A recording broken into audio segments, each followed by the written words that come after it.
आज का हमारा टॉपिक है अपकलज। 12th क्लास का ये चैप्टर नंबर 5th है, जो कि एग्ज़ाम के लिए बहुत इंपॉर्टेंट है, क्योंकि जब तक हमको अपकलज नहीं आएगा तो समाकलन आने में बहुत दिक्कत होगी। और समाकलन का एक अच्छा खासा पोर्शन हमारा एग्ज़ाम में आता है। ये ज़िंदगी के साथ जुड़ गया है और आगे तक बढ़ता ही रहेगा। तो हम इस सीरीज़ को पूरा बनाएंगे कि हम कोशिश करें कि अपकलज और समाकलन दोनों के दोनों हो जाएं। तो जितना टाइम लगे या फिर जैसा भी हो, लेकिन हम आपको ये पूरी सीरीज़ प्रोवाइड कराएंगे, तो हमारे साथ बने रहिए। तो आज हम शुरू करते हैं अपना पहला टॉपिक इसका कि अपकलज क्या है और इसके कुछ सूत्र इनके बारे में ही जानेंगे। तो अपकलज, तो अपकलज में हमने अक्सर देखा होगा कि d/dx दिखता है हमको, ठीक, d/dx। अब इस d/dx का मतलब क्या है, नीचे वाले x का मतलब क्या है? तो नीचे वाला x हमको दिखाता है कि ये सापेक्ष पड़ा है किसी के, सापेक्ष मतलब किसी के रिस्पेक्ट में है, इसको हम कह सकते हैं सापेक्ष। मीन्स क्या हुआ इसका कि x के सापेक्ष अवकलन। अगर यही बात रहे, जैसे कि हमको दे रखा हो d/dy, इसमें y आ गया है, तो हम क्या लिख सकते हैं, y के सापेक्ष अवकलन। किसका अवकलन? जो यहाँ पे दे रखा होगा। अब वो साइन x हो, कॉस x हो, x हो, लॉग हो, कॉसिक है, कुछ भी हो, उसका हम क्या करना है, अवकलन कर देना है। सिंपल सा है, ठीक है। तो जो नीचे होगा उसके सापेक्ष हम क्या करेंगे, इसका अवकलन करेंगे, ठीक है।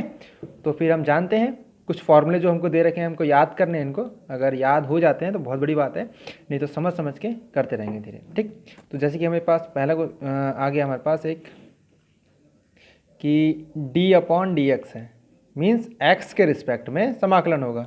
तो पहला फॉर्मूला हम लिखते हैं साइन x का। अब साइन का कितना होता है, कॉस x, ठीक है। ये हमको याद करना है कि साइन का जो अवकलन होता है x के रिस्पेक्ट में x का, तो हमारा क्या होता है, कॉस x होता है, ठीक।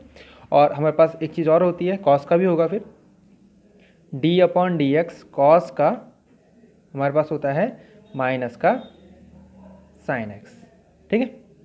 जो साइन का अपकलन होता है x के रिस्पेक्ट में होता है cos x, और cos का जो अपकलन होता है x के रिस्पेक्ट में माइनस का sin x, ठीक है।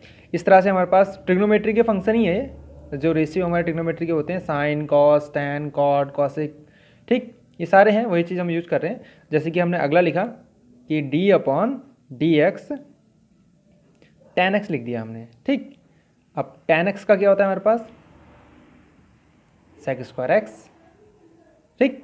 इसी तरह से अगर हम सेक का करना चाहें तो d/dx sec x, तो sec x का हो जाता है हमारे पास sec x into tan x, ठीक। सिंपल सा है ये, थोड़ा सा याद करना पड़ेगा हमको, लेकिन हाँ, हम लोग प्रैक्टिस करते रहेंगे तो हमको ये खुद आ जाएंगे, हम याद करने की ज़्यादा जरूरत नहीं पड़ेगी।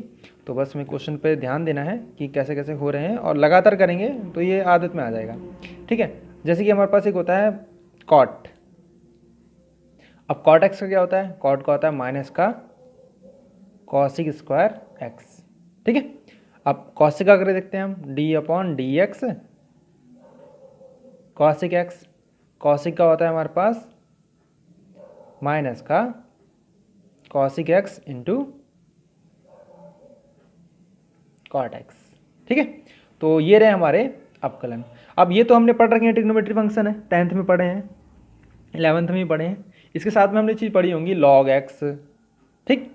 तो हम एक बार log x का देख लेते हैं। तो d/dx log x का, और इसका जो अवकलन होता है वो हमारे पास होता है 1/x। मतलब अगर log x आ गया तो हम उसको लिख देंगे 1/x, क्योंकि जो log x का अवकलन होता है वो रहता है 1/x, ठीक है। इतना रहा हमारा। अगला हमारे पास हो गया, जैसे कि एक जो ज़्यादा इंपॉर्टेंट है, जो बार बार आता है, x⁻n का, ठीक। x⁻n का जो फॉर्मूला होता है वो हमारे पास होता है, n नीचे गिर जाता है, मतलब नीचे आ जाता है, और इसी में से कम हो जाता है, ठीक। अगर एग्जांपल हम ले लें तो हमसे कह दिया उसने कि x⁵ है, ठीक। इसका हमें अवकलन करना है, अवकलन करना है x के रिस्पेक्ट में। तो हम क्या करेंगे, आगे d/dx लगाएंगे और यहाँ एक फलन लिखेंगे। देखो वही काम है, d/dx, यहाँ पे फलन आएगा, जो भी फलन, मतलब x हो, y हो, z हो, कुछ भी हो, मतलब एक क्या कह सकते हैं, इसका हमें समाकलन करना है, और किसके रिस्पेक्ट में है, x के रिस्पेक्ट में x का ही करना है। अब कंडीशन क्या होगी, n है ये, तो n तो नीचे आ रहा था, तो ठीक है, फिर हम इसको नीचे ले आते हैं। फिर x लिखा, n-1 था, मतलब 5-1 कितना हो गया हमारे पास, x की पावर 4। तो ये हमारा आंसर हो गया। ठीक, सिंपल है बिल्कुल। x की पावर n में n नीचे आ जाएगा और n में से कम हो जाएगा। ठीक, आगे करते रहेंगे तो आदत में आ जाएगा, कोई दिक्कत नहीं है इसमें। ठीक है, तो ये हमारे रहे कुछ फॉर्मूले। तो फॉर्मूले हैं, तो इसमें हम इतना ही करेंगे कि फॉर्मूले क्या हैं, कैसे हैं, अगले में हम लोग एक्सरसाइज की बेस करते रहेंगे। ठीक है, तो एक चीज़ और जान लेते हैं कि इसमें एक ट्रिक जैसे लगती है, जैसे कि याद करने में हमको आसानी रह जाएगी। जैसे कि को से प्रारंभ होने वाले, जो भी को से शुरू होगा, त्रिकोणमितीय फलन उसका जो अपकलज होगा वो ऋणात्मक होता है। ठीक है, जैसे कि हमारे पास देखो, अगर ये को से शुरू हो रहा है, को से प्रारंभ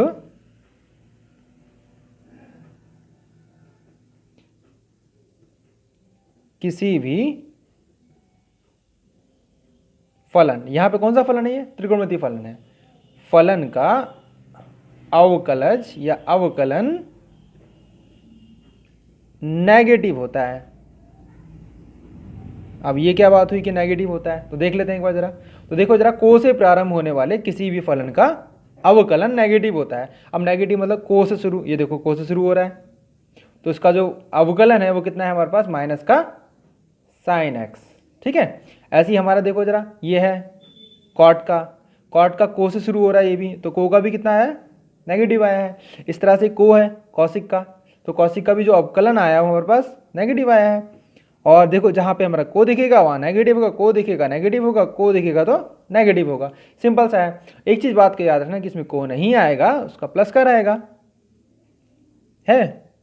ठीक है, तो ये थोड़ा सा ट्रिकी वाला है। अगर आपको समझ में आ रहा है तो बहुत बढ़िया बात है, नहीं तो इसको थोड़ी देर याद करते हुए चलेंगे। ठीक है, तो एक जो ट्रिक थी हमने आपको बता दी कि जब भी को से शुरू होगा उसका अपकलन हमारे पे कितना हो जाएगा, माइनस का आ जाएगा। ठीक, तो आज की वीडियो में इतना ही। अगला हम करेंगे एक्सरसाइज की बेस, और अपनी एक एक्सरसाइज को लेकर लगातार उसको करते रहेंगे। थोड़ा टाइम लगेगा, लेकिन हाँ ये जरूरी है कि हम पूरा एक्सरसाइज या पूरा सिलेबस हम पूरा करेंगे अवकलन और समाकलन का। धन्यवाद।